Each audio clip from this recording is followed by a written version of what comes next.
අපේ අම්මා මට කියලා දෙන්නේ අඳුරන්නේ නැති කට්ටියත් එක්ක කතා කරන්න එපයි කියලා. ඕහෝ මගේ නම දෙනිත්. මගේ නම මන්දාකිනි.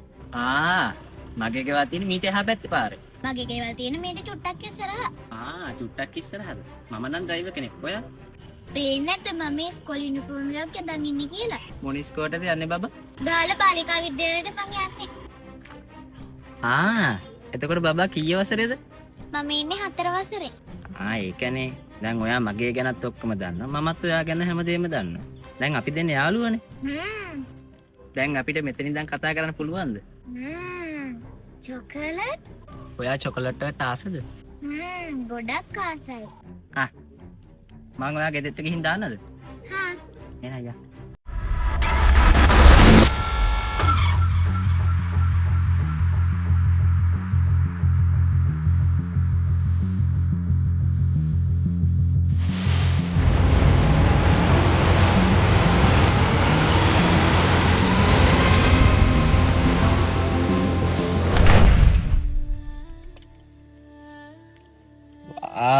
ඒ චොක්ලට් එකේ ලස්සන.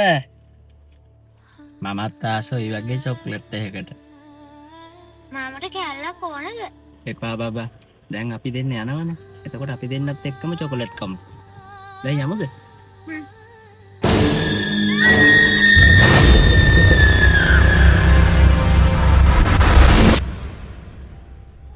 ත්‍රිවිල් මල්ලි. ඔයා එන ගමන්ද? නෑ අක්කේ මොකක්ද දන්නේ? දරුවෝ තාම ආවේ නෑනේ. මම මේ මග බලන් ඉන්නවනේ. ඇයි අක්කේ ගෲප් එකේ මැසේජ් එකක් දැම්ම උදේ පාන්දර මං යනවා විතරයි එක්කන් ඉන්නේ නෑ කියලා.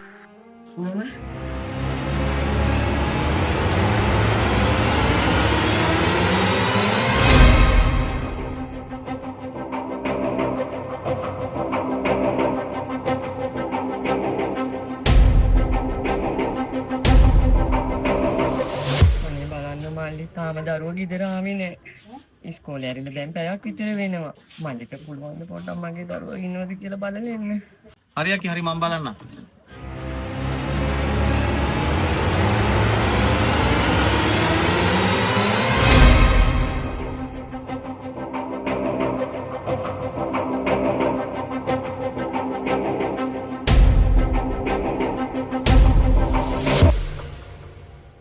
අක්කේ පොඩි කෙනා ගැන ආරංචියක් මොනවා හරි ආවද?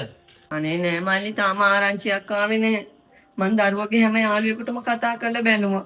තාම ආරංචියක් ආවේ නෑ. මේ පොලිස් කාරයෝ නිතරම කතා කර මට වද දෙනවා එක එක ඒවා කියලා. මම මේ අහන්න හිටියේ. අක්කේ පොලිසියට කියමු අපි කොහොමද? පොලිසියට අක්කා කිව්වද නැත්තම්? නෑ මල්ලි මං පොලිසියට කියන්න ගියේ නෑ. මේ වෙන කාට හරි කතා කරන එක මට කරදර කරනවා. දැන් කෝල් 4ක් විතර ආව මල්ලි. අර දැන් කතා කරනවා.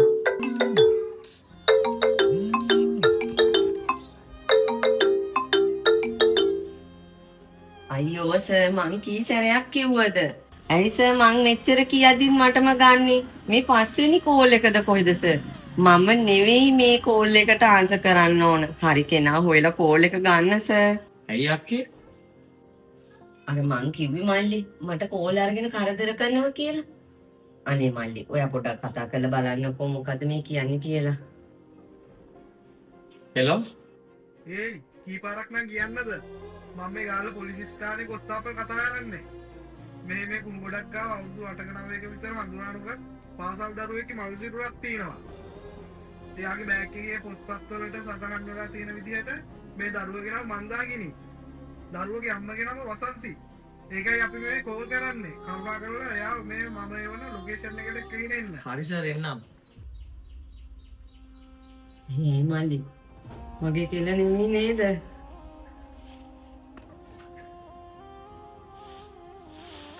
නෑ. අපේ නංගි නම් වෙන්න බෑ.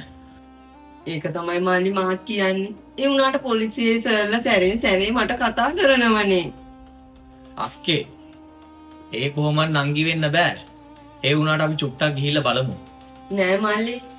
ඒ අපේ දුව වෙන්න බෑ. ඇයි අපි එහෙනම් යන්නේ? නිකන් අක්කේ නිකන් කෝල් 5-6ක් ආවනේ. චුට්ටක් මං කියනවට අපි ගිහිල්ලා බලමු. යන් අක්කේ එන්නකෝ අපි යන්න.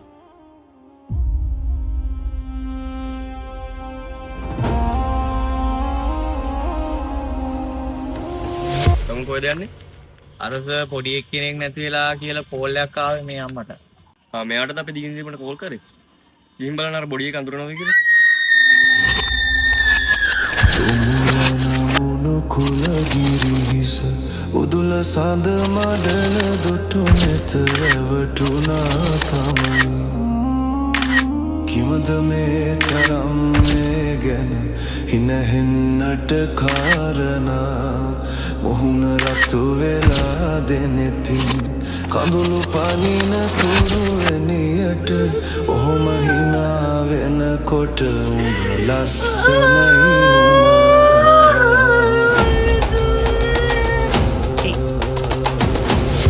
මල්ලි මේ ඔයා කවුද මෙතන මේ ගාය කවුද? සර් මේ මං අර දැන් ආපු ඒ ඇන්ටිගේ අල්ලපු ගෙදර මං තමයි අපි අසල්වැසිය. එයාලා මේ කවුරුත් නැහැ. අම්මයි දූ විතරයි ඉන්නේ. මම තමයි දැන් එක්කන් ආවේ. ඒක හොඳයි. අපි මේ මෙතන මේ පොඩි පරීක්ෂණ ටිකක් කරා. දරුවගේ මේ ඩෙඩ් බොඩි එකේ අතේ තිබිච්ච ලියුම තමයි මේ. එතකොට මේකේ සටහන් වෙලා තිබුණේ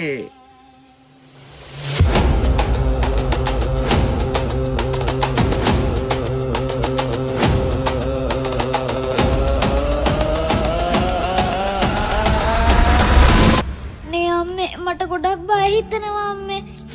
මේ අය වෙලාවෙන් වෙලා මගේ ළඟට ඇවිල්ලා මට ගොඩක් රිද්දනවා අම්මේ. මගේ මුළු ඇඟම ගොඩක් රිද්දනවා. මේ අයියේ ගොඩක් නපුරු අයියේ කෙනෙක් අම්මේ. ආයෙ නම් මම මාව ඉස්කෝලේ යනම වෙලාවට ගන්න එන්න ඕන. ආයෙ නම් ඔයා නැතුව මං තනියම ගෙදර යන්නේ නැහැ. මං ඔයා එක තරහයි. අම්මා මාව ඉස්කෝලේ ඉවරලා ගන්න එන්න පරක්කු නිසා තමයි මම තනියම ආවේ. ඔන්න මේ ආයෙත් නම් මාව ගන්න එන්න පරක්කු වෙන්න එපා. මං ඔයාට ගොඩක් ආදරෙයිනේ.